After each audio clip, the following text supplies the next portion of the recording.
Hello everybody, thanks for joining me. Today I'm tying a shuttlecock emerger variant of a classic buzzer pattern called the Grey Goose. The hook in the vise is a size 10 grub hook, actually a bit big for demonstration purposes. I'd usually use 12 or 14s, and my thread is UTC 70 in black. The body and thorax cover are made up of grey Canadian goose hell. I get mine from Vineyards. Again, nice material, long fibres, good fluffy effect. And for the rib I'm using some fine silver wire. The thorax on this fly is some peacock herl. This is just some bunched peacock herl.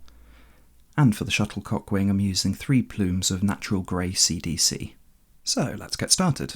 I'm tying in my thread just behind the hook eye, making a few wraps backwards to secure, and then trimming off the excess. I've taken a length of my fine silver wire, and I'm going to tie that in down the whole length of the fly all the way down towards the tail.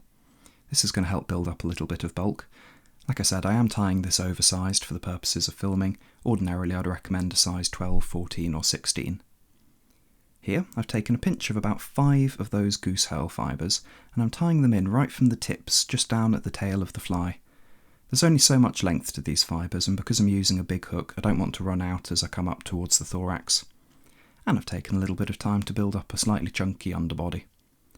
Now, using the rotary function on my vise, I'm going to wrap those fibres forwards in touching turns, and as you can see it's giving a really nice fluffy body.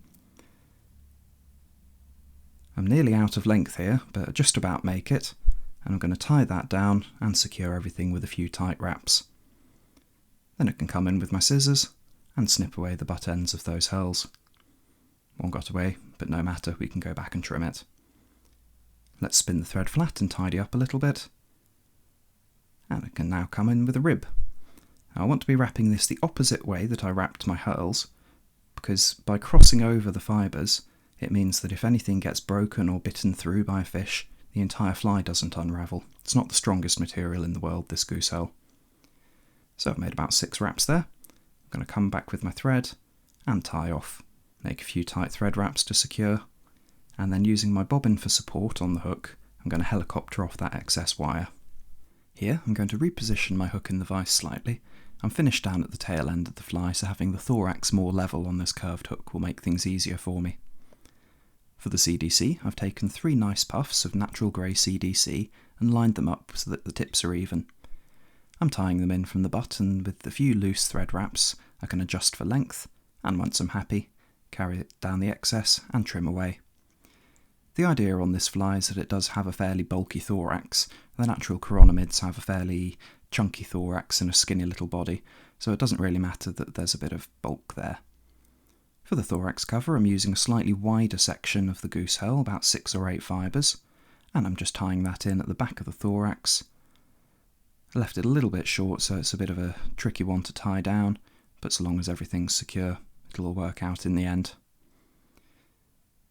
The last material I'm going to be tying in is a pair of peacock herls.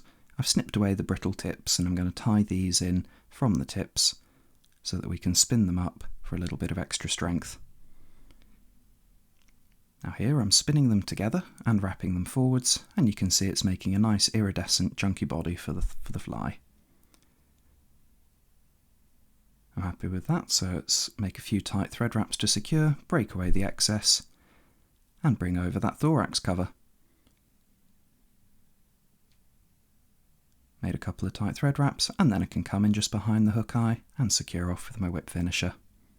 Trim away the thread, trim away the excess herl that makes up the thorax, and that's the fly finished. Really simple tie, only a couple of materials, so give it a go. Thanks for watching, and I'll catch you in the next video.